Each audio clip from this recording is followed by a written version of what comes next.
ਰੋਜ਼ਾਨਾ ਲੋਕ ਨਾਥ ਟੀਵੀ ਦਾ special programme ਖਬਰ ਸਵੇਰ ਦੇਖ ਰਹੇ ਹੋ ਤੁਸੀਂ ਤੇ ਮੈਂ ਹਾਂ ਸੁਖਵਿੰਦਰ ਸਿੰਘ ਸਿੱਧੂ। ਪ੍ਰੋਗਰਾਮ ਦੇ ਵਿੱਚ ਲੈ ਕੇ ਹਾਜ਼ਰ ਹਾਂ ਪੰਜਾਬ ਦੀ ਸਿਆਸਤ ਦੇ ਨਾਲ ਜੁੜੀਆਂ ਕੁਝ ਵੱਡੀਆਂ ਤੇ ਅਹਿਮ ਖਬਰਾਂ। ਸਭ ਤੋਂ ਪਹਿਲਾਂ ਗੱਲਬਾਤ ਕਾਂਗਰਸ ਦੇ ਮਾਮਲੇ ਨੂੰ ਲੈ ਕੇ। ਕਾਂਗਰਸ ਦੇ ਵਿੱਚ ਹਾਲੇ ਵੀ ਸਿਆਸੀ ਤੂਫਾਨ ਜਿਹੜਾ ਉੱਠਿਆ ਹੋਇਆ, ਆਪਸੀ ਬਵਾਲ ਜਿਹੜਾ ਉੱਠਿਆ ਹੋਇਆ, ਉਹ ਰੁਕਣ ਦਾ ਨਾਮ ਨਹੀਂ ਲੈ ਰਿਹਾ। ਦਿਨੋਂ ਦਿਨ ਜਿਹੜਾ ਆਪਸੀ ਕਲੇਸ਼ ਲਗਾਤਾਰ ਵੱਧ ਰਿਹਾ।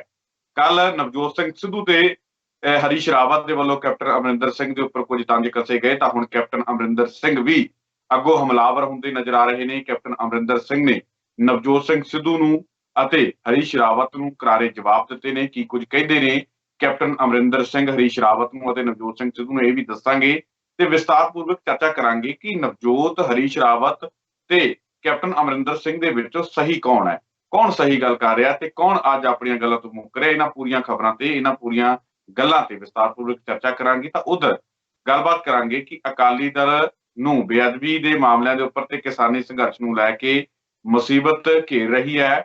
ਇਹਨਾਂ ਮਾਮਲਿਆਂ ਦੇ ਉੱਪਰ ਕੁਝ ਵੱਡੇ ਲੀਡਰ ਅਕਾਲੀ ਦਲ ਨੂੰ ਛੱਡ ਕੇ ਜਾ ਰਹੇ ਨੇ। ਹੁਣ ਇੱਕ ਹੋਰ ਵੱਡੇ ਲੀਡਰ ਨੇ ਅਕਾਲੀ ਦਲ ਨੂੰ ਬਾਏ ਬਾਏ ਆਖ ਦਿੱਤਾ ਹੈ। ਕਿਹੜੇ ਉਹ ਵੱਡੇ ਲੀਡਰ ਨੇ ਤੇ ਕਿਉਂ ਅਕਾਲੀ ਦਲ ਨੂੰ ਛੱਡਿਆ? ਸੁਖਬੀਰ ਬਾਦਲ ਨੂੰ ਵੱਡਾ ਝਟਕਾ ਮੰਨਿਆ ਜਾ ਰਿਹਾ ਹੈ। ਇਸ ਪੂਰੀਆਂ ਖਬਰਾਂ ਦੇ ਉੱਪਰ ਗੱਲਬਾਤ ਕਰਨ ਦੇ ਲਈ ਮੇਰੇ ਨਾਲ ਜੁੜੇ ਹੋਏ ਨੇ ਪ੍ਰੋਫੈਸਰ ਪੀ ਮਹਿੰਦਰ ਸਿੰਘ ਜੀ। ਸਭ ਤੋਂ ਪਹਿਲਾਂ ਸਵਾਗਤ ਕਰਦੇ ਹਾਂ ਸਰ, ਸਵਾਗਤ ਹੈ ਪ੍ਰੋਗਰਾਮ ਵਿੱਚ।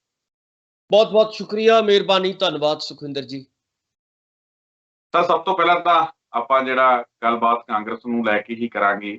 ਸਭ ਤੋਂ ਪਹਿਲਾਂ ਆਪਾਂ ਇਹ ਦੱਸ ਦਈਏ ਕਿ ਨਵਜੋਤ ਤੇ ਹਰੀਸ਼ ਰਾਵਤ ਨੇ ਕੀ ਕਿਹਾ ਕੈਪਟਨ ਅਮਰਿੰਦਰ ਸਿੰਘ ਨੂੰ ਅਤੇ ਕੈਪਟਨ ਅਮਰਿੰਦਰ ਸਿੰਘ ਹੁਣ ਪਲਟਵਾਰ ਕੀ ਕਰ ਰਹੇ ਨੇ ਉਹਨਾਂ ਤੇ। ਇਸ ਤੇ ਇਹ ਪਹਿਲਾਂ ਦੱਸ ਦਿਓ ਤੁਸੀਂ ਸਾਡੇ ਦਰਸ਼ਕਾਂ ਨੂੰ, ਫਿਰ ਆਪਾਂ ਇਸ ਤੇ ਅੱਗੇ ਵਿਸਤਾਰਪੂਰਵਕ ਚਰਚਾ ਕਰਦੇ। ਸੁਖਵਿੰਦਰ ਜੀ, ਦੇਖੋ, ਜਿਵੇਂ ਤੁਸੀਂ ਵੀ ਦੱਸਿਆ ਹੈ ਕਿ ਕਾਂਗਰਸ ਦੇ ਵਿੱਚ ਇਸ ਵੇਲੇ ਬਹੁਤ ਵੱਡੇ ਜਿਹੜੇ ਨੇ ਆਪਸੀ ਕਾਟੋ ਕਲੇਸ਼ ਜਾਂ ਜਿਵੇਂ ਤੁਸੀਂ ਕਿਹਾ ਭੁਚਾਲ ਆਏ ਹੋਏ ਆ। ਔਰ ਇਹਦਾ ਕਾਰਨ ਇਹੀ ਆ ਕਿ ਇੱਕ ਦੂਜੇ ਦੇ ਉੱਤੇ ਜਿਹੜੀਆਂ ਵੱਖ-ਵੱਖ ਲੀਡਰ ਨੇ, ਖਾਸ ਤੌਰ ਤੇ ਨਵਜੋਤ ਸਿੰਘ ਸਿੱਧੂ ਔਰ ਹਰੀਸ਼ ਰਾਵਤ ਔਰ ਕੈਪਟਨ ਸਾਹਿਬ ਨੂੰ ਲੈ ਕੇ ਲਗਾਤਾਰ ਜਿਹੜੀ ਹੈਗੀ ਬਿਆਨਬਾਜ਼ੀ ਹੋ ਰਹੀ ਹੈ। ਪਿਛਲੇ ਦਿਨਾਂ ਦੇ ਵਿੱਚ ਚਾਹੇ ਉਹ ਸੁਖਜਿੰਦਰ ਰੰਧਾਵਾ ਜੀ ਹੋਣ, ਚਾਹੇ ਰਾਜਾ ਵੜਿੰਗ ਜੀ ਹੋਣ, ਚਾਹੇ ਪ੍ਰਗਟ ਸਿੰਘ ਜੀ ਹੋਣ, ਇਹਨਾਂ ਨੇ ਲਗਾਤਾਰ ਕੈਪਟਨ ਸਾਹਿਬ ਦੇ ਉੱਤੇ ਬਹੁਤ ਵੱਡੇ ਸਵਾਲ ਚੁੱਕੇ ਸੀਗੇ। ਖਾਸ ਤੌਰ ਤੇ ਬੀਜੇਪੀ ਦੇ ਵਿੱਚ ਜਦੋਂ ਚਾਹੁੰਦੇ ਨੇ ਕਿ ਮੈਂ ਸ਼ਾਮਲ ਹੋਣਾ ਚਾਹੁੰਦਾ ਕੈਪਟਨ ਸਾਹਿਬ, ਤਾਂ ਉਸ ਨੂੰ ਲੈ ਕੇ ਕਾਫੀ ਵੱਡੇ ਸਵਾਲ ਜਿਹੜੇ ਸੀਗੇ ਇਹਨਾਂ ਲੀਡਰਾਂ ਨੇ ਚੁੱਕੇ ਸੀਗੇ। ਤੋ ਉਸ ਦੇ ਮੱਦੇਨਜ਼ਰ ਇਹੀ ਜਿਹੜੇ ਨੇ ਕੱਲ ਜਿਹੜੇ ਟਵੀਟ ਆਏ ਨੇ ਆਪਸ ਦੇ ਵਿੱਚ, ਆਪਾਂ ਕਹਿ ਸਕਦੇ ਹਾਂ ਕਿ ਜਿਵੇਂ ਨਵਜੋਤ ਸਿੰਘ ਸਿੱਧੂ ਹੋਰਾਂ ਨੇ ਬਕਾਇਦਾ ਤੌਰ ਤੇ ਕੈਪਟਨ ਸਾਹਿਬ ਨੂੰ ਇਹ 3 ਕਾਲੇ ਕਾਨੂੰਨਾਂ ਦਾ ਜੋ ਖੇਤੀ ਨਾਲ ਸੰਬੰਧਿਤ ਨੇ ਔਰ ਕਿਸਾਨਾਂ ਨਾਲ ਸੰਬੰਧਿਤ ਨੇ, ਔਰ ਆਪਾਂ ਨੂੰ ਵੀ ਪਤਾ ਹੈ ਕਿ ਇਸ ਵੇਲੇ ਕਿਸਾਨੀ ਸੰਘਰਸ਼ ਆਪਣੀ ਪੀਕ ਦੇ ਉੱਤੇ, ਆਪਣੇ ਸਿਖਰ ਦੇ ਉੱਤੇ ਹੈ। ਸੋ ਉਸ ਨੂੰ ਲੈ ਕੇ ਵੱਡਾ ਬਿਆਨ, ਵੱਡਾ ਟਵੀਟ ਜਿਹੜਾ ਸੀਗਾ ਨਵਜੋਤ ਸਿੰਘ ਸਿੱਧੂ ਦਾ ਆਇਆ ਸੀਗਾ। ਉਹਨਾਂ ਨੇ ਕਿਹਾ ਸੀਗਾ ਕਿ ਇਹ 3 ਕਾਲੇ ਕਾਨੂੰਨਾਂ ਦਾ ਜਿਹੜਾ ਘਾੜਾ ਹੈ, ਜਿਹੜਾ ਇਹਨਾਂ ਨੂੰ ਬਣਾਉਣ ਵਾਲਾ ਹੈ, ਉਹ ਕੈਪਟਨ ਅਮਰਿੰਦਰ ਸਿੰਘ ਹੈ। ਔਰ ਕੈਪਟਨ ਅਮਰਿੰਦਰ ਸਿੰਘ ਜੀ ਨੇ ਜਿਹਦੇ ਵਿੱਚ ਕੈਪਟਨ ਅਮਰਿੰਦਰ ਸਿੰਘ ਬੋਲ ਵੀ ਰਹੇ ਇਹਨਾਂ ਮਾਮਲਿਆਂ ਦੇ। ਬਿਲਕੁਲ ਬਿਲਕੁਲ। ਔਰ ਕੈਪਟਨ, ਉਹਨਾਂ ਦਾ ਮਤਲਬ ਇਹੀ ਹੈ ਕਿ ਕੈਪਟਨ ਅਮਰਿੰਦਰ ਸਿੰਘ ਜੀ ਨੇ ਜਦੋਂ ਇਹ ਅਡਾਨੀ ਅੰਬਾਨੀ ਨਾਲ ਗੱਲ ਹੋ ਰਹੀ ਸੀਗੀ, ਖਾਸ ਤੌਰ ਤੇ ਇਹਨਾਂ 3 ਕਾਲੇ ਕਾਨੂੰਨਾਂ ਨੂੰ ਬਣਾਉਣ ਦੇ ਬਾਰੇ ਜੋ ਪਿੱਛੇ ਗੱਲਬਾਤ ਚੱਲ ਰਹੀ ਸੀਗੀ, ਉਹਦੇ ਵਿੱਚ ਬਹੁਤ ਵੱਡੀ ਭੂਮਿਕਾ ਕੈਪਟਨ ਅਮਰਿੰਦਰ ਸਿੰਘ ਜੀ ਦੀ ਨਵਜੋਤ ਸਿੰਘ ਸਿੱਧੂ ਨੇ ਦੱਸੀ ਹੈ। ਸੋ ਉਸ ਨੂੰ ਲੈ ਕੇ ਪਲਟਵਾਰ ਜਿਹੜਾ ਹੈਗਾ ਕੈਪਟਨ ਸਾਹਿਬ ਦਾ ਆਇਆ ਹੈ, ਉਹਨਾਂ ਨੇ ਕੀਤਾ ਹੈ। ਖਾਸ ਤੌਰ ਤੇ ਉਹਨਾਂ ਨੇ ਕਿਹਾ ਕਿ ਜੇਕਰ ਤੁਸੀਂ ਚਾਹੁੰਦੇ ਹੋ ਕਿ ਖੇਤੀਬਾੜੀ ਨਾਲ ਸੰਬੰਧਿਤ ਕੋਈ ਗੱਲਬਾਤ ਕਰਨਾ, ਉਹਨਾਂ ਨੇ ਕਿਹਾ ਕਿ ਨਵਜੋਤ ਸਿੰਘ ਸਿੱਧੂ ਨੂੰ ਖੇਤੀਬਾੜੀ ਬਾਰੇ ਕੁਝ ਨਹੀਂ ਪਤਾ ਔਰ ਨਾ ਉਹਨਾਂ ਨੂੰ ਫਸਲੀ ਵਿਭਿੰਨਤਾ ਬਾਰੇ ਪਤਾ ਹੈ, ਨਾ ਉਹਨਾਂ ਨੂੰ ਕੋਈ ਕਿਸਾਨਾਂ ਬਾਰੇ ਕੋਈ ਗੱਲਬਾਤ ਦਾ ਪਤਾ ਹੈ। ਸੋ ਇਸ ਕਰਕੇ ਉਹਨਾਂ ਨੇ ਇੱਕ ਕਿਸਮ ਦਾ ਉਹਨਾਂ ਦੇ ਉੱਤੇ ਪਲਟਵਾਰ ਜਿਹੜਾ ਹੈਗਾ ਜ਼ੋਰਦਾਰ ਹਮਲਾ ਕੀਤਾ ਹੈ। ਸੋ ਉਸ ਨੂੰ ਲੈ ਕੇ ਉਹਨਾਂ ਨੇ ਰਾਵਤ ਸਾਹਿਬ ਬਾਰੇ ਵੀ ਗੱਲ ਕੀਤੀ ਹੈ। ਔਰ ਰਾਵਤ ਸਾਹਿਬ ਜਿਹੜੇ ਕਹਿੰਦੇ ਸੀਗੇ ਕਿ ਬੀਜੇਪੀ ਵਰਗੀ ਪਾਰਟੀ ਦੇ ਵਿੱਚ ਜਿਹੜੀ ਕਿ ਇੱਕ ਖਾਸ ਤਰ੍ਹਾਂ ਦੀ ਆਈਡੀਓਲੋਜੀ ਰੱਖਦੀ ਹੈ, ਉਸ ਦੇ ਵਿੱਚ ਜਦੋਂ ਕੈਪਟਨ ਸਾਹਿਬ ਜਾਣਾ ਚਾਹੁੰਦੇ ਨੇ ਤਾਂ ਕਾਫੀ ਤੰਜ਼ ਕਸੇ ਸੀਗੇ ਰਾਵਤ ਸਾਹਿਬ ਨੇ। ਸੋ ਉਹਨਾਂ ਦਾ ਵੀ ਉਹਨਾਂ ਨੇ ਜਵਾਬ ਦਿੱਤਾ ਹੈ। ਉਹਨਾਂ ਨੇ ਗੱਲ ਇਹੀ ਕਹੀ ਹੈ ਕਿ ਚਾਹੇ ਨਵਜੋਤ ਸਿੰਘ ਸਿੱਧੂ ਜੀ ਹੋਣ, ਚਾਹੇ ਪ੍ਰਗਟ ਸਿੰਘ ਹੋਣ, ਚਾਹੇ ਹੋਰ ਵੱਡੇ ਲੀਡਰ ਹੋਣ ਕਾਂਗਰਸ ਦੇ, ਉਹਨਾਂ ਵਿੱਚੋਂ ਕਾਫੀ ਜਿਹੜੇ ਲੀਡਰ ਨੇ ਉਹ ਜਾਂ ਬੀਜੇਪੀ ਦੇ ਵਿੱਚੋਂ ਆਏ ਨੇ ਜਾਂ ਸ਼ਿਵ ਸੈਨਾ ਦੇ ਨਾਲ ਉਹਨਾਂ ਦਾ ਸਮਝੌਤਾ ਹੈ ਮਹਾਰਾਸ਼ਟਰ ਦੇ ਵਿੱਚ। ਇਸ ਤਰ੍ਹਾਂ ਦੀਆਂ ਗੱਲਾਂ ਕਹਿਣ ਦਾ ਮਤਲਬ ਹੈ ਕਿ ਉਹਨਾਂ ਨੇ ਆਪਣਾ ਬਚਾਅ ਕਰਨ ਦੀ ਕੋਸ਼ਿਸ਼ ਕੀਤੀ ਹੈ ਕੈਪਟਨ ਸਾਹਿਬ ਨੇ। ਸੋ ਜਦੋਂ ਅਸੀਂ ਇਸ ਤਰ੍ਹਾਂ ਇਹ ਸਾਰੀ ਚੀਜ਼ ਨੂੰ ਵੇਖਦੇ ਹਾਂ ਤਾਂ ਬਹੁਤ ਸਾਰੀਆਂ ਚੀਜ਼ਾਂ ਸਾਡੇ ਜਿਹੜੀਆਂ ਨੇ ਦਰਸ਼ਕਾਂ ਨੂੰ ਦੱਸਣ ਦੀ ਲੋੜ ਹੈ। ਇੱਕ ਤਾਂ ਪਹਿਲੀ ਗੱਲ ਇਹੀ ਹੈ ਕਿ ਜਦੋਂ ਅਸੀਂ 3 ਕਾਲੇ ਕਾਨੂੰਨਾਂ ਦੀ ਗੱਲ ਕਰਦੇ ਹਾਂ ਜਾਂ ਹੋਰ ਬਹੁਤ ਸਾਰੇ ਇਦਾਂ ਦੇ ਕਾਨੂੰਨ ਜਿਹੜੇ ਲਿਆਂਦੇ ਗਏ ਨੇ ਪਿਛਲੇ ਦਿਨਾਂ ਦੇ ਵਿੱਚ, ਚਾਹੇ ਉਹ ਸੈਂਟਰ ਦੀ ਬੀਜੇਪੀ ਸਰਕਾਰ ਵੱਲੋਂ ਲਿਆਂਦੇ ਗਏ ਹੋਣ, ਚਾਹੇ ਉਸ ਤੋਂ ਪਹਿਲਾਂ ਕਾਂਗਰਸ ਦੀਆਂ ਜਿਹੜੀਆਂ ਸਰਕਾਰਾਂ ਰਹੀਆਂ ਨੇ ਉਹਨਾਂ ਵੱਲੋਂ ਲਿਆਂਦੇ ਗਏ ਹੋਣ, ਇਹਨਾਂ ਦਾ ਜਿਹੜਾ ਮੁੱਢ ਵੱਜਦਾ ਹੈ ਇਹ 1990-91 ਦੀਆਂ ਜਿਹੜੀਆਂ ਨੀਤੀਆਂ, ਖਾਸ ਤੌਰ ਤੇ ਡਾਕਟਰ ਮਨਮੋਹਨ ਸਿੰਘ ਜਦੋਂ ਕਿ ਉਸ ਵੇਲੇ ਉਹ ਵਿੱਤ ਮੰਤਰੀ ਸੀਗੇ, ਉਹਨਾਂ ਦੇ ਦੌਰਾਨ ਜਿਹੜੀਆਂ ਸੀ ਇਹ ਨੀਤੀਆਂ ਲਿਆਂਦੀਆਂ ਗਈਆਂ। ਉਸ ਤੋਂ ਬਾਅਦ ਜਿਹੜਾ ਹੈਗਾ ਭਾਰਤ ਦਾ ਜਿਹੜਾ ਹੈਗਾ ਦਰਵਾਜ਼ਾ ਖੋਲਿਆ ਗਿਆ ਔਰ ਕਾਨੂੰਨਾਂ ਦੇ ਵਿੱਚ ਫੇਰ ਬਦਲ ਕੀਤਾ ਗਿਆ। ਉਸ ਨੂੰ ਮੱਦੇਨਜ਼ਰ ਰੱਖਦੇ ਹੋਏ ਲਗਾਤਾਰ ਸਰਕਾਰੀ ਜਿਹੜੀਆਂ ਸਾਡੀਆਂ ਸੰਸਥਾਵਾਂ ਸੀਗੀਆਂ ਉਹਨਾਂ ਨੂੰ ਪ੍ਰਾਈਵੇਟ ਕਰਨ ਦਾ ਦੌਰ ਸ਼ੁਰੂ ਹੋਇਆ ਔਰ ਉਸ ਤੋਂ ਬਾਅਦ ਲਗਾਤਾਰ ਸਾਰੀਆਂ ਚੀਜ਼ਾਂ ਤੁਸੀਂ ਦੇਖੋਗੇ ਕੱਲੀ ਕੱਲੀ ਚੀਜ਼ ਜਿਹੜੀ ਹੈਗੀ ਹੈ, ਕਦੇ ਉਹ ਰੇਲਵੇ ਪ੍ਰਾਈਵੇਟ ਕੀਤੀ ਗਈ, ਕਦੇ ਉਹ ਇੱਥੋਂ ਤੱਕ ਕਿ ਫੌਜ ਦਾ ਜਿਹੜਾ ਸਮਾਨ ਖਰੀਦਣਾ ਹੁੰਦਾ ਹੈ ਉਹ ਵੀ ਉਹਦੇ ਵਿੱਚ ਵੀ ਪ੍ਰਾਈਵੇਟ ਹਿੱਸੇਦਾਰੀ ਵਧਾਈ ਗਈ। ਔਰ ਇਸੇ ਤਰ੍ਹਾਂ ਹਸਪਤਾਲ, ਐਜੂਕੇਸ਼ਨ, ਹਰ ਤਰ੍ਹਾਂ ਦੀਆਂ ਜਿਹੜੀਆਂ ਸਰਕਾਰੀ, ਜਿੱਥੇ ਕਿਸੇ ਉਹਨਾਂ ਨੂੰ ਲੱਗਦਾ ਸੀਗਾ ਕਿ ਸਰਕਾਰੀ ਤੰਤਰ ਹੋਣਾ ਚਾਹੀਦਾ ਹੈ, ਸਰਕਾਰ ਲੋਕਾਂ ਦੇ ਫਾਇਦੇ ਲਈ ਕੰਮ ਕਰਨੀ ਚਾਹੀਦੀ ਹੈ, ਉਸ ਨੂੰ ਘਟਾਇਆ ਗਿਆ। ਉਹਦੀ ਥਾਂ ਦੇ ਉੱਤੇ ਪ੍ਰਾਈਵੇਟ ਜਿਹੜੀਆਂ ਮਲਟੀਨੇਸ਼ਨਲ ਕੰਪਨੀਆਂ ਨੇ ਜਾਂ ਜਿਹੜੇ ਅੱਜ ਕਾਰਪੋਰੇਟ ਘਰਾਣੇ ਜਿਨ੍ਹਾਂ ਨੂੰ ਅਸੀਂ ਕਹਿੰਦੇ ਆ, ਉਹਨਾਂ ਦਾ ਜਿਹੜਾ ਹੈਗਾ ਸੱਤਾ ਦੇ ਵਿੱਚ ਉਹਨਾਂ ਦੀ ਭਾਈਵਾਲੀ ਜਿਹੜੀ ਹੈਗੀ ਵਧਾਈ ਗਈ ਔਰ ਉਹਨਾਂ ਨੂੰ ਕਬਜ਼ਾ ਕਰਨ ਦੇ ਲਈ ਨਵੇਂ ਕਾਨੂੰਨ ਜਿਹੜੇ ਸੀ ਲਿਆਂਦੇ ਜਾਣੇ ਸ਼ੁਰੂ ਹੋਏ ਉਸ ਵੇਲੇ। ਸੋ ਉਸ ਦੇ ਮੱਦੇਨਜ਼ਰ ਜਦੋਂ ਅਸੀਂ ਅੱਗੇ ਆਉਣੇ ਆ ਤਾਂ ਲਾਜ਼ਮੀ ਤੌਰ ਤੇ ਤੁਸੀਂ ਜਿਹੜਾ 10 ਸਾਲ ਦਾ ਦੌਰ ਜਦੋਂ ਪ੍ਰਧਾਨ ਮੰਤਰੀ ਬਣਦੇ ਨੇ ਡਾਕਟਰ ਮਨਮੋਹਨ ਸਿੰਘ, ਉਹ ਵੀ ਇੱਕ ਗਲੋਬਲਾਈਜੇਸ਼ਨ ਦਾ, ਵਿਸ਼ਵੀਕਰਨ ਦਾ ਦੌਰ ਰਿਹਾ। ਉਹਦੇ ਵਿੱਚ ਵੀ ਬਹੁਤ ਸਾਰਾ ਸਾਡੇ ਜਿਹੜੇ ਅਦਾਰੇ ਸੀਗੇ, ਸਰਕਾਰੀ ਅਦਾਰੇ ਸੀਗੇ, ਉਹਨਾਂ ਦੇ ਉੱਤੇ ਕੱਟ ਲਾਏ ਗਏ, ਸਰਕਾਰੀ ਨੌਕਰੀਆਂ ਦੇ ਉੱਤੇ ਕੱਟ ਲਾਏ ਗਏ। ਸੋ ਨਤੀਜਾ ਕੀ ਨਿਕਲਿਆ? ਨਤੀਜਾ ਹੀ ਨਿਕਲਿਆ ਕਿ ਉਹਦੇ ਵਿੱਚੋਂ ਬੀਜੇਪੀ ਜਿਹੜੀ ਸੀਗੀ ਉਹ ਸਾਹਮਣੇ ਆਈ। ਬੀਜੇਪੀ ਉਸ ਵੇਲੇ ਕੀ ਕਹਿੰਦੀ ਸੀਗੀ ਕਿ ਤੁਸੀਂ ਭਾਈ ਪ੍ਰਾਈਵੇਟ ਨਾ ਕਰੋ, ਤੁਸੀਂ ਸਰਕਾਰੀ ਜਿਹੜੀ ਹੈਗੀ ਹੈ ਚੀਜ਼ਾਂ ਨੂੰ ਅੱਗੇ ਲੈ ਕੇ ਆਓ, ਸਰਕਾਰ ਦੀ ਜ਼ਿੰਮੇਵਾਰੀ ਬਣਦੀ ਹੈ। ਜਦੋਂ ਅਸੀਂ ਪਾਰਲੀਮੈਂਟ ਦੀ ਉਹ ਬਹਿਸਾਂ ਦੇਖਦੇ ਹਾਂ ਜਿਹੜੀਆਂ ਕਿ ਜਦੋਂ ਡਾਕਟਰ ਮਨਮੋਹਨ ਸਿੰਘ ਜੀ ਪ੍ਰਧਾਨ ਮੰਤਰੀ 10 ਸਾਲ ਰਹੇ ਨੇ, ਉਹਦੇ ਵਿੱਚ ਬੀਜੇਪੀ ਇੱਕ ਵਿਰੋਧੀ ਧਿਰ ਦੇ ਤੌਰ ਤੇ ਨਜ਼ਰ ਆਉਂਦੀ ਸੀਗੀ ਔਰ ਉਹਦੇ ਵਿੱਚ ਇਹ ਸਾਰੇ ਜਿਹੜੇ ਬੀਜੇਪੀ ਦੇ ਉਸ ਵੇਲੇ ਦੇ ਵੱਡੇ ਨੇਤਾ ਸੀਗੇ ਉਹ ਇਹੀ ਗੱਲਾਂ ਕਰਦੇ ਸੀਗੇ ਕਿ ਚਾਹੇ ਉਹ ਕਿਸਾਨ ਹੋਣ, ਚਾਹੇ ਮਜ਼ਦੂਰ ਹੋਣ, ਚਾਹੇ ਵਪਾਰੀ ਹੋਣ, ਚਾਹੇ ਕੋਈ ਹੋਰ ਸੰਸਥਾਵਾਂ ਹੋਣ, ਉਹਨਾਂ ਨੂੰ ਤੁਸੀਂ ਪ੍ਰਾਈਵੇਟ ਨਾ ਕਰੋ, ਉਹਨਾਂ ਨੂੰ ਤੁਸੀਂ ਜਿਹੜਾ ਹੈਗਾ ਸਰਕਾਰੀ ਜਿਹੜੀ ਹੈਗੀ ਡਿਊਟੀ ਹੈ ਸਰਕਾਰ ਦੀ ਕਿ ਉਹਨਾਂ ਨੂੰ ਪ੍ਰੋਟੈਕਟ ਕਰੇ। ਸੋ ਨਤੀਜਾ ਕੀ ਨਿਕਲਿਆ ਕਿ ਉਹਨਾਂ ਚੀਜ਼ਾਂ ਨੂੰ ਲੈ ਕੇ ਬੀਜੇਪੀ ਸੱਤਾ ਚ ਆਈ, ਮੋਦੀ ਸਾਹਿਬ ਭਾਰਤ ਦੇ ਪ੍ਰਧਾਨ ਮੰਤਰੀ ਬਣੇ। ਤਾਂ ਨਤੀਜਾ ਕੀ ਨਿਕਲਿਆ? ਨਤੀਜਾ ਇਹੀ ਨਿਕਲਿਆ ਕਿ ਪ੍ਰਧਾਨ ਮੰਤਰੀ ਮੋਦੀ ਸਾਹਿਬ ਨੇ ਉਹੀ ਗੱਲਾਂ ਜਿਹੜੀਆਂ ਛੱਡੀਆਂ ਸੀਗੀਆਂ ਕਾਂਗਰਸ ਸਰਕਾਰ ਨੇ, ਉਹਨਾਂ ਨੂੰ ਹੋਰ ਤੇਜ਼ੀ ਦੇ ਨਾਲ ਲਿਆਂਦਾ ਔਰ ਉਹਨਾਂ ਨੇ ਕੀ ਕੀਤਾ ਕਿ ਇਹਦੇ ਬਜਾਏ ਕਿ ਘੱਟ ਕਰਨ ਦੇ ਬਜਾਏ ਉਹਨਾਂ ਨੇ ਅਡਾਨੀ ਅੰਬਾਨੀ ਨੂੰ ਜਿਹੜਾ ਹੈਗਾ ਅੱਗੇ ਕੀਤਾ ਔਰ ਉਹਨਾਂ ਤੋਂ ਆਪਾਂ ਨੂੰ ਵੀ ਪਤਾ ਹੈ ਕਿ ਕਿਵੇਂ ਕਾਰਪੋਰੇਟ ਨੇ ਹੌਲੀ ਹੌਲੀ ਸਾਰਾ ਜਿਹੜਾ ਚੋਣਾਂ ਦਾ ਤੰਤਰ ਹੋਵੇ ਚਾਹੇ ਸਰਕਾਰੀ ਤੰਤਰ ਹੋਵੇ ਉਹਨਾਂ ਨੂੰ ਕੰਟਰੋਲ ਕੀਤਾ ਔਰ ਉਸ ਕੰਟਰੋਲ ਦੇ ਵਿੱਚੋਂ ਇਹ 3 ਕਾਲੇ ਕਾਨੂੰਨ ਜਿਹੜੇ ਨੇ ਉਹ ਲਾਗੂ ਕੀਤੇ ਗਏ ਔਰ ਉਹਦੇ ਵਿੱਚੋਂ ਇਹ ਜਿਹੜਾ ਹੁਣ ਤੱਕ ਦਾ ਜਿਹੜਾ ਵਿਰੋਧ ਹੈ ਉਹ ਸਾਹਮਣੇ ਆਇਆ। ਇਸੇ ਤਰ੍ਹਾਂ ਉਧਰ ਜਿਹੜੇ ਕੈਪਟਨ ਅਮਰਿੰਦਰ ਸਿੰਘ ਦੇ ਉੱਪਰ ਇਲਜ਼ਾਮ ਲੱਗ ਰਿਹਾ ਕਿ ਪਹਿਲਾਂ ਹੀ ਭਾਜਪਾ ਦੇ ਨਾਲ ਰਲੇ ਹੋਏ ਸੀ ਜਾਂ ਹੁਣੇ ਭਾਜਪਾ ਦੇ ਨਾਲ ਗੱਠਜੋੜ ਕਿਉਂ ਕਰਨ ਜਾ ਰਿਹਾ, ਜਦ ਕਿ ਭਾਜਪਾ ਤਾਂ ਕਿਸਾਨ ਵਿਰੋਧੀ ਹੈਗੀ ਆ, ਲੋਕ ਵਿਰੋਧੀ ਜਿਹੜੀਆਂ ਲੋਕ ਮਾਰੂ ਨੀਤੀਆਂ ਲੈ ਕੇ ਆ ਰਹੀ ਹੈ। ਤਾਂ ਕੈਪਟਨ ਅਮਰਿੰਦਰ ਸਿੰਘ ਇਹਦੇ ਉੱਤੇ ਆਪਣੇ ਆਪ ਨੂੰ ਡਿਫੈਂਡ ਕਰਦੇ ਨਜ਼ਰ ਆ ਰਹੇ। ਉਹ ਕਹਿੰਦੇ ਕਿ ਨਵਜੋਤ ਸਿੰਘ ਸਿੱਧੂ ਕਿੱਥੋਂ ਆਏ ਨੇ, ਫਿਰ ਭਾਜਪਾ ਤੋਂ ਆਏ ਨੇ, ਜੇ ਭਾਜਪਾ ਇੰਨੀ ਮਾੜੀ ਹੈ ਤਾਂ ਫਿਰ ਇਹਨਾਂ ਨੂੰ ਕਿਉਂ ਲਿਆ ਗਿਆ। ਪ੍ਰਗਟ ਸਿੰਘ ਕਿੱਥੋਂ ਆਏ ਨੇ, ਪ੍ਰਗਟ ਸਿੰਘ ਅਕਾਲੀ ਭਾਜਪਾ ਗੱਠਜੋੜ ਤੋਂ ਕਹਿੰਦੇ ਆਏ ਨੇ, ਹੋਰ 2-3 ਲੀਡਰਾਂ ਦਾ ਨਾਮ ਲਿਆ। ਕਹਿੰਦੇ ਤਾਂ ਫਿਰ ਜੇ ਇੰਨੀਆਂ ਉਹਨਾਂ ਦੀਆਂ ਨੀਤੀਆਂ ਮਾੜੀਆਂ ਨੇ, ਉਹ ਉਹਨਾਂ ਦੇ ਵਿੱਚ ਬੰਦੇ ਬਣੇ ਨੇ, ਫਿਰ ਇਹਨਾਂ ਨੂੰ ਕਿਉਂ ਲਿਆ ਗਿਆ। जी सुखविंदर जी, बड़ा अच्छा उन्होंने देखो कैप्टन साहब ने सवाल उठाया है और जैਨੂਨ सवाल बनता है।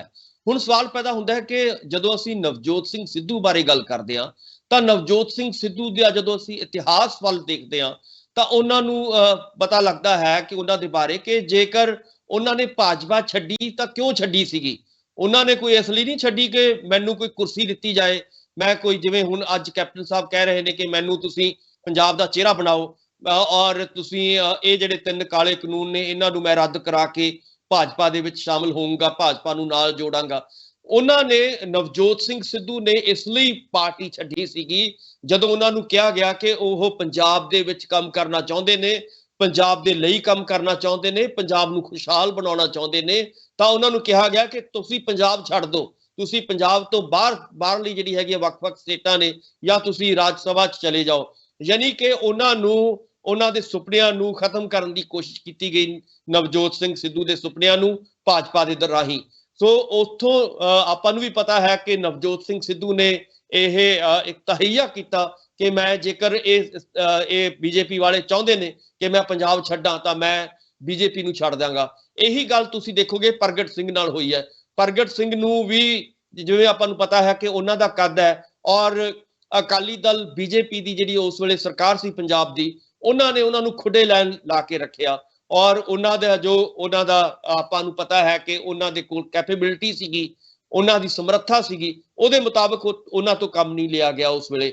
ਸੋ ਇਸ ਕਰਕੇ ਪ੍ਰਗਟ ਸਿੰਘ ਹੋਰਾਂ ਨੇ ਵੀ ਜਿਹੜੀ ਸੀਗੀ ਇਸ ਲਈ ਉਹ ਬੀਜੇਪੀ ਔਰ ਅਕਾਲੀ ਦਲ ਦੀ ਸਰਕਾਰ ਨੂੰ ਲੱਤ ਮਾਰੀ ਸੀਗੀ। ਸੋ ਕਹਿਣ ਦਾ ਮਤਲਬ ਇਹੀ ਹੈ ਕਿ ਜੇਕਰ ਇਹਨਾਂ ਨੂੰ ਅਸੀਂ ਤੁਲਨਾ ਕਰਦੇ ਹਾਂ ਦੋਵਾਂ ਨੇਤਾਵਾਂ ਦੀ, ਇੱਕ ਪਾਸੇ ਕੈਪਟਨ ਸਾਹਿਬ ਨੇ ਜਿਹੜੇ ਕਿ ਗੱਦੀ ਚਾਹੁੰਦੇ ਨੇ, ਔਰ ਦੂਜੇ ਪਾਸੇ ਕੀ ਹੈ ਨਵਜੋਤ ਸਿੰਘ ਸਿੱਧੂ ਨੇ ਜਿਨ੍ਹਾਂ ਨੇ ਗੱਦੀ ਨੂੰ ਲੱਤ ਮਾਰੀ ਹੈ, ਕੁਰਸੀ ਨੂੰ ਲੱਤ ਮਾਰੀ ਹੈ, ਔਰ ਆਪਾਂ ਨੂੰ ਪਤਾ ਹੈ ਕਿ ਰਾਜ ਸਭਾ ਦੀ ਸੀਟ ਉਹਨਾਂ ਨੇ ਛੱਡੀ ਸੀਗੀ, ਔਰ ਰਾਜ ਸਭਾ ਪਰ ਕੈਪਟਨ ਅਮਰਿੰਦਰ ਸਿੰਘ ਆਪਣੇ ਆਪ ਨੂੰ ਡਿਫੈਂਡ ਕਰਨ ਦੀ ਇੱਕ ਤਰੀਕੇ ਨਾਲ ਕੋਸ਼ਿਸ਼ ਕਰ ਰਿਹਾ, ਤੇ ਦੂਜੇ ਪਾਸੇ ਅਕਾਲੀ ਦਲ ਦੇ ਮਾਮਲੇ ਦੇ ਉੱਪਰ ਵੀ ਉਹਨਾਂ ਨੇ ਡਿਫੈਂਡ ਕੀਤਾ। ਜਿਵੇਂ ਹਰੀਸ਼ ਰਾਵਤ ਸਮੇਤ ਬਹੁਤ ਸਾਰੇ ਲੀਡਰ ਇਹ ਗੱਲ ਕਹਿ ਰਹੇ ਆ, ਨਵਜੋਤ ਸਿੰਘ ਸਿੱਧੂ ਵੀ 75-25 ਦੀ ਗੱਲ ਕਰਦੇ ਆ ਰਹੇ ਆ, ਤਾਂ ਹੁਣ ਸਾਰੇ ਲੀਡਰ ਉਹ ਗੱਲਾਂ ਮੰਨਣ ਲੱਗ ਗਏ ਕਿ ਵਾਕਈ ਅਕਾਲੀ ਦਲ ਦੇ ਨਾਲ ਕੈਪਟਨ ਅਮਰਿੰਦਰ ਸਿੰਘ ਦਾ ਗਠਜੋੜ ਸੀ। ਤਾਂ ਇਸ ਮਾਮਲੇ ਦੇ ਉੱਪਰ ਵੀ ਕੈਪਟਨ ਅਮਰਿੰਦਰ ਸਿੰਘ ਆਪਣੇ ਆਪ ਨੂੰ ਡਿਫੈਂਡ ਕਰਦੇ ਹੋਏ ਨਜ਼ਰ ਆ ਰਹੇ ਨੇ। ਕੈਪਟਨ ਅਮਰਿੰਦਰ ਸਿੰਘ ਕਹਿੰਦੇ ਨੇ ਹਰੀਸ਼ ਰਾਵਤ ਨੂੰ ਕਹਿ ਰਿਹਾ ਕਿ ਇਹ ਤੁਸੀਂ ਕਿੱਦਾਂ ਕਹਿ ਸਕਦੇ ਹੋ, ਕਹਿੰਦੇ ਮੈਂ ਪਿਛਲੇ ਲੰਬੇ ਸਮੇਂ ਤੋਂ ਇਹਨਾਂ ਦੇ ਖਿਲਾਫ ਕੇਸ ਲੜਦਾ ਆ ਰਿਹਾ, ਤਾਂ ਫਿਰ ਜਿਵੇਂ ਇਹਨਾਂ ਨਾਲ ਰਲਿਆ ਹੋਇਆ ਸੀ ਤਾਂ ਕਾਂਗਰਸ ਜਿਹੜੀ ਹੈ ਉਹ ਕਹਿੰਦੇ ਪਿਛਲੀਆਂ 2017 ਤੋਂ ਲਗਾਤਾਰ ਚੋਣਾਂ ਕਿਵੇਂ ਜਿੱਤਦੀ ਆ ਰਹੀ ਹੈ, ਕਹਿੰਦੇ ਫਿਰ ਕਿਵੇਂ ਕਹਿ ਸਕਦੇ ਹੋ ਕਿ ਮੇਰਾ ਉਹਨਾਂ ਦੇ ਨਾਲ ਗਠਜੋੜ ਸੀ, ਜਦ ਕਿ ਉਹਨਾਂ ਦੇ ਨਾਲ ਤਾਂ ਮੇਰਾ ਲੰਬੇ ਸਮੇਂ ਤੋਂ ਜਿਹੜਾ ਕੇਸ ਵੀ ਲੜਦਾ ਆ ਰਿਹਾ ਉਹਨਾਂ ਦੇ ਖਿਲਾਫ। ਤਾਂ ਕਹਿੰਦੇ ਸੁਖਵਿੰਦਰ ਜੀ ਕੇਸ ਲੜਨਾ ਆਪਣੀ ਜਗ੍ਹਾ ਹੈ, ਪਰ ਕੇਸ ਦੇ ਵਿੱਚੋਂ ਨਿਕਲਿਆ ਕੀ ਹੈ? ਸਵਾਲ ਤਾਂ ਲੋਕ ਇਸ ਵੇਲੇ ਪੰਜਾਬ ਦੇ ਕੀ ਪੁੱਛਣਾ ਚਾਹੁੰਦੇ ਨੇ ਕੈਪਟਨ ਸਾਹਿਬ ਤੋਂ ਕਿ ਭਾਈ ਤੁਸੀਂ ਬਾਰ-ਬਾਰ ਇਹ ਗੱਲ ਕਹਿ ਰਹੇ ਹੋ ਕਿ ਮੈਂ ਕੇਸ ਲੜਦਾ, ਮੈਂ ਤਾਂ ਬਹੁਤ ਲੰਬੇ ਸਮੇਂ ਤੋਂ ਜਿਹੜਾ ਹੈਗਾ ਅਕਾਲੀ ਦਲ ਦੇ ਖਿਲਾਫ ਖੜਾ। ਪਰ ਸਵਾਲ ਪੈਦਾ ਹੁੰਦਾ ਹੈ ਕਿ ਅੱਜ ਜੇ ਆਪਾਂ ਪਿਛਲਾ ਘੱਟੋ ਘੱਟ 15 ਸਾਲ ਦੀ ਪੋਲਿਟਿਕਸ ਦੇਖਦੇ ਹਾਂ ਕੈਪਟਨ ਸਾਹਿਬ ਦੀ, ਤਾਂ ਉਹਦੇ ਵਿੱਚੋਂ ਜੇ ਉਹ ਕੇਸ ਲੜਦੇ ਰਹੇ ਨੇ ਤਾਂ ਕੇਸਾਂ ਦੇ ਵਿੱਚੋਂ ਅਲਟੀਮੇਟਲੀ ਅਖੀਰ ਨੂੰ ਰਿਜ਼ਲਟ ਕੀ ਨਿਕਲਿਆ? ਰਿਜ਼ਲਟ ਜ਼ੀਰੋ ਹੈ, ਆਪਾਂ ਨੂੰ ਵੀ ਪਤਾ ਹੈ। ਸੋ ਇਸ ਕਰਕੇ ਪੰਜਾਬ ਦੇ ਲੋਕਾਂ ਨੂੰ ਕੈਪਟਨ ਸਾਹਿਬ ਬੁੱਧੂ ਨਾ ਬਣਾਓ।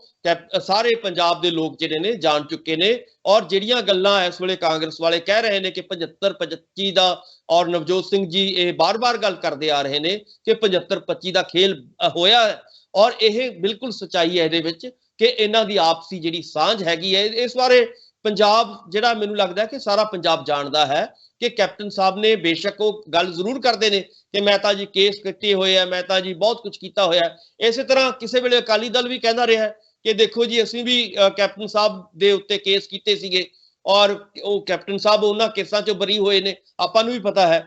ਸੋ ਇਸ ਕਰਕੇ ਇੱਕ ਦੂਜੇ ਨਾਲ ਜਿਹੜੀ ਸਾਂਝ ਪਿਆਲੀ ਹੈ ਉਹ ਲਗਾਤਾਰ ਜਿਹੜੀ ਹੈਗੀ ਬਣੀ ਰਹੀ ਹੈ, ਔਰ ਇਹਦਾ ਕਾਰਨ ਇਹੀ ਹੈ ਕਿ ਨਤੀਜਾ ਜ਼ੀਰੋ ਨਿਕਲਣਾ। ਇਹਦਾ ਮਤਲਬ ਇਹੀ ਹੈ ਕਿ ਜਿੰਨੀ ਦੇਰ ਕੈਪਟਨ ਸਾਹਿਬ 9.5 ਸਾਲ ਮੁੱਖ ਮੰਤਰੀ ਰਹੇ ਨੇ, ਔਰ ਇਹਨਾਂ 9.5 ਸਾਲਾਂ ਦੇ ਵਿੱਚ ਜਾਂ ਤਾਂ ਹੋਵੇ ਨਾ ਕਿ ਇਹਨਾਂ ਨੇ ਅਕਾਲੀ ਦਲ ਦਾ ਕੋਈ ਵੱਡਾ ਲੀਡਰ ਜਿਹੜਾ ਹੈਗਾ, ਜਿਵੇਂ ਇਹ ਕਹਿੰਦੇ ਰਹੇ ਨੇ ਕਿ ਮੈਂ ਦੁੱਧ ਦਾ ਦੁੱਧ ਪਾਣੀ ਦਾ ਪਾਣੀ ਕਰਾਂਗਾ, ਚਾਹੇ ਕੋਈ ਵੀ ਕੇਸ ਹੋਵੇ, ਚਾਹੇ ਨਸ਼ਾ ਤਸਕਰੀ ਦਾ ਕੇਸ ਹੋਵੇ, ਚਾਹੇ ਕੋਈ ਹੋਰ ਮਾਫੀਏ ਨਾਲ ਸੰਬੰਧਿਤ ਕੇਸ ਹੋਵੇ, ਚਾਹੇ ਬਰਗਾੜੀ ਕਾਂਡ ਨੂੰ ਲੈ ਕੇ ਜਿਹੜੇ ਮਸਲੇ ਹੋਣ, ਯਾਨੀ ਕਿ ਜਿਹੜੇ ਵੀ ਮਸਲੇ ਵੱਡੇ ਪੰਜਾਬ ਦੇ ਮੁੱਦੇ ਉੱਭਰਦੇ ਰਹੇ ਨੇ, ਉਹਨਾਂ ਦੇ ਵਿੱਚ ਜੋ ਕੇਸ ਵਗੈਰਾ ਚੱਲਦੇ ਰਹੇ ਨੇ, ਉਹਨਾਂ ਦਾ ਰਿਜ਼ਲਟ ਕੋਈ ਲੋਕਾਂ ਦੇ ਸਾਹਮਣੇ ਅੱਜ ਤੱਕ ਨਹੀਂ ਆਇਆ।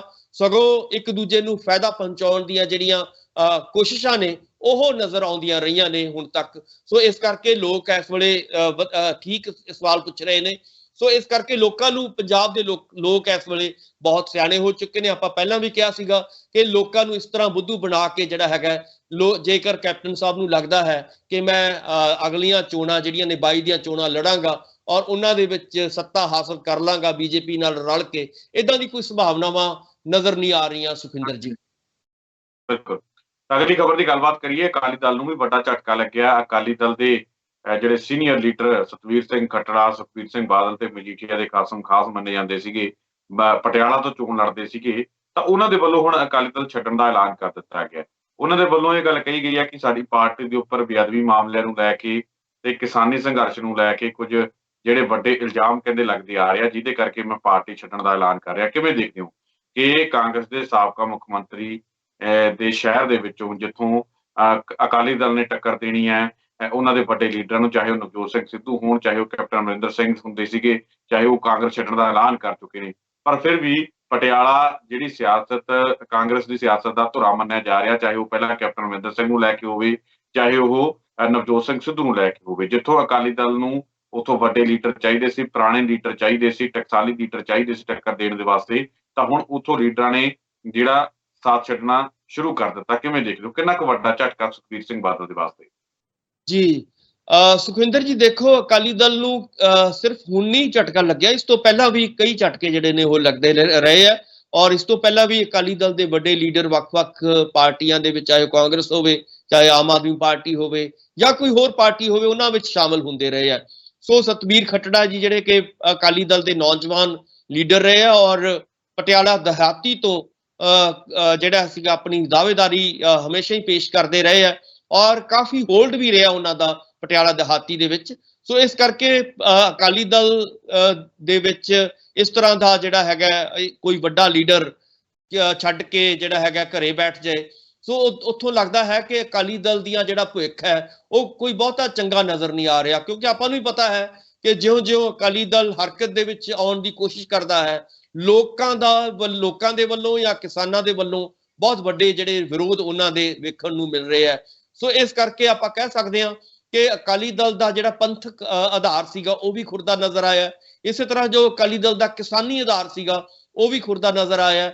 ਸੋ ਇਸ ਕਰਕੇ ਆਪਾਂ ਕਹਿ ਸਕਦੇ ਹਾਂ ਕਿ ਆਉਣ ਵਾਲੇ ਸਮੇਂ ਦੇ ਵਿੱਚ ਵੀ ਤੁਸੀਂ ਦੇਖੋਗੇ ਕਿ ਅਕਾਲੀ ਦਲ ਦੇ ਜਿਹੜੇ ਵੱਡੇ ਲੀਡਰ ਨੇ ਉਹ ਹੋ ਸਕਦਾ ਹੈ ਕਿ ਦੂਸਰੀਆਂ ਪਾਰਟੀਆਂ ਦੇ ਵਿੱਚ ਚਲੇ ਜਾਣ, ਕਿਉਂਕਿ ਅਕਾਲੀ ਦਲ ਦੀਆਂ ਜੋ ਆਉਣ ਵਾਲਾ ਭਵਿੱਖ ਨਜ਼ਰ ਆ ਰਿਹਾ ਹੈ ਉਹ ਕਿਸੇ ਕਿਸਮ ਦਾ ਇਹ ਨਹੀਂ ਲੱਗ ਰਿਹਾ ਕਿ ਅਕਾਲੀ ਦਲ ਅਗਲੇ ਵਾਰੀ ਸੱਤਾ 'ਚ ਆ ਜਾਏਗਾ। ਕਿਉਂਕਿ ਇਹਦਾ ਕਾਰਨ ਇਹੀ ਹੈ ਕਿ ਅਕਾਲੀ ਦਲ ਦੀਆਂ ਜਿਹੜੀਆਂ 10 ਸਾਲ ਦੀ ਸੱਤਾ ਰਹੀ ਹੈ ਅਕਾਲੀ ਦਲ ਬੀਜੇਪੀ ਦੀ, ਉਹਦੇ ਵਿੱਚ ਕਾਫੀ ਜਿਹੜੀਆਂ ਸਮੱਸਿਆਵਾਂ ਰਹੀਆਂ ਨੇ ਔਰ ਬਰਗਾੜੀ ਵਰਗੇ ਕਾਂਡ ਜਿਹੜੇ ਨੇ ਵਾਪਰੇ ਨੇ ਉਹਦੇ ਤੋਂ ਹਜੇ ਤੱਕ ਛੁਟਕਾਰਾ ਨਹੀਂ ਮਿਲਿਆ। ਇਸੇ ਤਰ੍ਹਾਂ ਆਪਾਂ ਦੇਖ ਸਕਦੇ ਹਾਂ ਕਿ ਖੱਟੜਾ ਸਾਹਿਬ ਇਹਨਾਂ ਦੇ ਪਿਤਾ ਜੀ ਜਿਹੜੇ ਨੇ ਰਣਬੀਰ ਖੱਟੜਾ ਜੀ, ਜਦੋਂ ਉਹਨਾਂ ਨੂੰ ਇੰਚਾਰਜ ਲਾਇਆ ਗਿਆ ਸੀਗਾ ਸਿੱਟ ਦਾ, ਤਾਂ ਉਦੋਂ ਉਹਨਾਂ ਦੇ ਉੱਤੇ ਵੀ ਜਿਹੜੇ ਨੇ ਕਾਫੀ ਵੱਡੇ ਸਵਾਲ ਜਿਹੜੇ ਸੀਗੇ ਪੈਦਾ ਹੋਏ ਸੀਗੇ। ਸੋ ਹੋ ਸਕਦਾ ਹੈ ਕਿ ਖੱਟੜਾ ਸਾਹਿਬ ਜਿਹੜੇ ਨੇ, ਸਤਬੀਰ ਖੱਟੜਾ ਜੀ ਉਹਨਾਂ ਦੇ ਬੇਟੇ ਹੈਗੇ ਨੇ ਜਿਹੜੇ, ਉਹਨਾਂ ਦੇ ਇਸ ਗੱਲ ਨੂੰ ਸਮਝਦੇ ਹੋਏ ਕਿ ਭਾਈ ਹੁਣ ਕਿਉਂਕਿ ਚੋਣਾਂ ਨੇੜੇ ਆ ਰਹੀਆਂ ਨੇ, ਵੱਡੇ ਸਵਾਲ ਜਿਹੜੇ ਨੇ ਵੱਖ-ਵੱਖ ਪਾਰਟੀਆਂ ਦੇ ਦੁਆਰਾ ਉਠਾਏ ਜਾ ਸਕਦੇ ਨੇ, ਉਸ ਨੂੰ ਮੱਦੇਨਜ਼ਰ ਰੱਖਦੇ ਹੋਏ ਆਪਣਾ ਜਿਹੜਾ ਹੈਗਾ ਉਹ ਪਿੱਛੇ ਹਟ ਗਏ ਹੋਣ। ਸੋ ਉਮੀਦ ਕੀਤੀ ਜਾਣੀ ਚਾਹੀਦੀ ਹੈ, ਪਰ ਇਹ ਇੱਕ ਮੈਂ ਸਮਝਦਾ ਕਿ ਅਕਾਲੀ ਦਲ ਲਈ ਵੱਡਾ ਝਟਕਾ ਹੈ। ਉਹਨਾਂ ਨੂੰ ਜਿਹੜਾ ਹੈਗਾ ਮੈਦਾਨ ਵਿੱਚ ਨਿਤਰਨਾ ਚਾਹੀਦਾ ਸੀਗਾ, ਕਿਉਂਕਿ ਆਉਣ ਵਾਲੇ ਦਿਨਾਂ ਦੇ ਵਿੱਚ ਜੇ ਆਪਾਂ ਕਹਿ ਸਕਦੇ ਹਾਂ ਕਿ ਜਿਹੜਾ ਪਟਿਆਲੇ ਦੀ ਜਿਵੇਂ ਤੁਸੀਂ ਗੱਲ ਕਰਦੇ ਹੋ, ਤਾਂ ਕਾਂਗਰਸ ਦੇ ਲਈ ਇਹਦੇ ਨਾਲ ਕਾਫੀ ਜਿਹੜਾ ਹੈਗਾ ਉਹਨਾਂ ਨੂੰ ਫਾਇਦਾ ਹੋਣ ਦੀਆਂ ਸੰਭਾਵਨਾਵਾਂ ਨਜ਼ਰ ਆ ਰਹੀਆਂ ਨੇ ਪਟਿਆਲਾ 2 ਦੇ ਵਿੱਚ। ਸੁਖਵਿੰਦਰ ਜੀ ਡਾਕਟਰ ਸਾਹਿਬ, ਤੁਸੀਂ ਸਾਡੇ ਨਾਲ ਪ੍ਰੋਗਰਾਮ ਦੇ ਵਿੱਚ ਜੁੜੇ, ਤੁਹਾਡਾ ਬਹੁਤ ਬਹੁਤ ਧੰਨਵਾਦ। ਬਹੁਤ ਸ਼ੁਕਰੀਆ, ਮਿਹਰਬਾਨੀ, ਧੰਨਵਾਦ। ਰਾਜਸਥਾਨ ਡਾਕਟਰ ਭੀਮਿੰਦਰ ਸਿੰਘ ਜੀ, ਜਿਨ੍ਹਾਂ ਦੇ ਵੱਲੋਂ ਇਹਨਾਂ ਖਬਰਾਂ ਸਾਡੇ ਨਾਲ ਗੱਲਬਾਤ ਕੀਤੀ ਗਈ ਹੈ। ਉਮੀਦ ਕਰਦੇ ਹਾਂ ਕਿ ਸਰ ਦੇ ਨਾਲ ਕੀਤੀ ਗੱਲਬਾਤ ਤੁਹਾਨੂੰ ਜ਼ਰੂਰ ਪਸੰਦ ਆਈ ਹੋ। ਦੁਬਾਰਾ ਫਿਰ ਮਿਲਾਂਗੇ ਇਸ ਪ੍ਰੋਗਰਾਮ ਦੇ ਵਿੱਚ, ਤਦ ਤੱਕ ਦੀ ਇਜਾਜ਼ਤ। ਧੰਨਵਾਦ।